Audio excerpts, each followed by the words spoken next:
అమరావతి భూములను సదావర్తి సత్రం మన్యాలను కైంకర్యం చేసిన చంద్రబాబు ప్రభుత్వం ఇప్పుడు ఏకంగా ఆలయాల విధ్వంసానికి దిగుతోంది. విజయవాడ నగరంలో ఏకంగా 30 ఆలయాలను కూల్చేశారు. మరో 11 ఆలయాలను కూల్చివేయడానికి సిద్ధమవుతున్నారు. ఈ పరిస్థితిపై మఠాధిపతులు మండిపడుతున్నారు. ఇది మహాపచారమని, రాష్ట్రానికి అరిష్టం దాపురిస్తుందని వారు వాపోతున్నారు.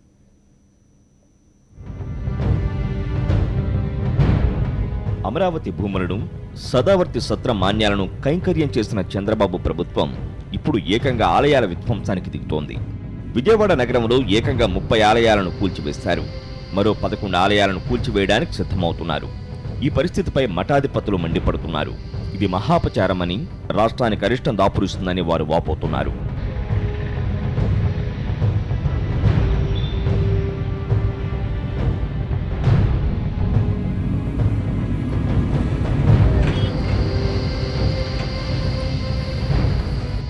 ఇది ఎక్కడో పాకిస్తాన్లోనో లేక బంగ్లాదేశ్లో అనుకుంటే పప్పులో కాలేసినట్టే. ఇది టీడీపీ, బీజేపీ అధికారంలో ఉన్న ఆంధ్రప్రదేశ్లో, దుర్గమ్మ కొలువైన విజయవాడలో.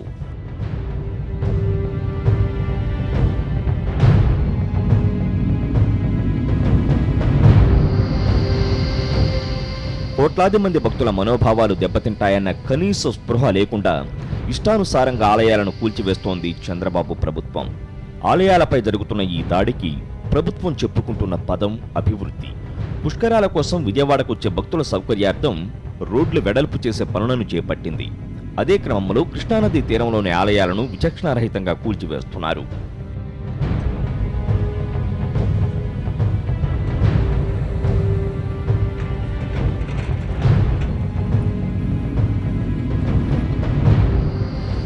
సీతమ్మవారి పాదాల సమీపంలో ఇటీవల కనీసం నోటీసు కూడా ఇవ్వకుండా ఆంజనేయ స్వామి ఆలయాన్ని కూల్చివేశారు. ఆంజనేయుడి విగ్రహాన్ని ఏదో పాత సామాగ్రిని మూటగట్టినట్లు ఓ వాహనంపై కట్టిపడేసి మున్సిపల్ కార్పొరేషన్ కార్యాలయంలో ఉంచారు.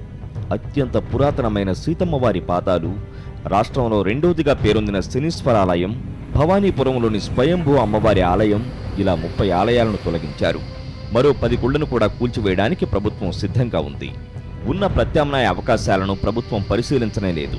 విగ్రహాలను శాస్త్రోక్తంగా తొలగిస్తామన్న అర్చకుల విజ్ఞప్తిని పట్టించుకోలేదు. దీనిపై ప్రతిపక్ష వైఎస్ఆర్ కాంగ్రెస్ పార్టీ తీవ్ర స్థాయిలో మండిపడింది.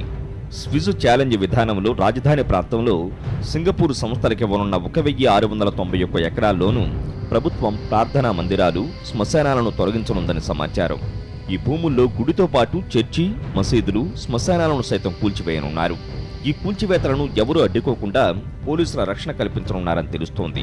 పోలీసు శాఖ కూడా ఆమోదం తెలిపిందని సమాచారం.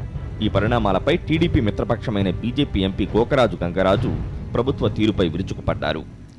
ముస్లిం రాజులు ఏ విధంగా తొలగించారో ఆ విధంగా ఈ ప్రభుత్వం ఆఫీసర్స్ ఎస్పెషల్గా తెలియదు, వాళ్ళకి ఎటువంటి ఆదేశాలు దొరికినాయో మనకు తెలియదు, కానీ చాలా విచారకరంగా వాటిని తొలగించడం మనం చూస్తున్నాం.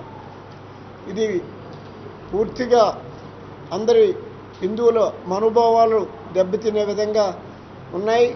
ఎట్టి పరిస్థితుల్లో దీన్ని సహించేది లేదు. ప్రతిష్టాత్మక దేవాలయాల పట్ల, సనాతన హైందవ ధర్మం పట్ల ఈ ప్రభుత్వం మహాపచారానికి పాల్పడిందంటున్నారు పీఠాధిపతులు.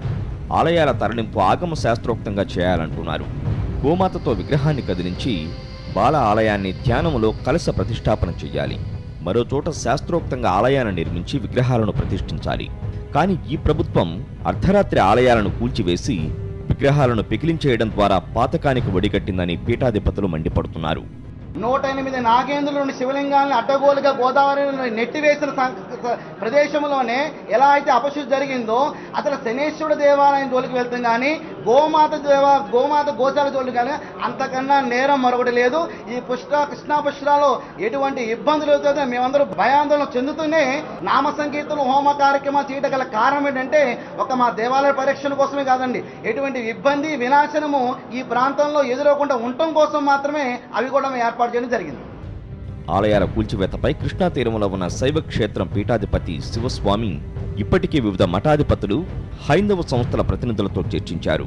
ప్రభుత్వ నిర్ణయాన్ని నిరసిస్తూ ఈ నెల 4వ తేదీన విజయవాడలో పీఠాధిపతులు, మఠాధిపతులతో కలిసి భారీ ర్యాలీ నిర్వహించాలని నిర్ణయించారు. రాష్ట్రంతో పాటు ఇతర రాష్ట్రాలకు చెందిన సుమారు 300 మంది పీఠాధిపతులు, వేలాది మంది హైందవ సంస్థల ప్రతినిధులు, భక్తులు ఈ ర్యాలీలో పాల్గొంటారని తెలుస్తోంది. సాక్షి న్యూస్, విజయవాడ.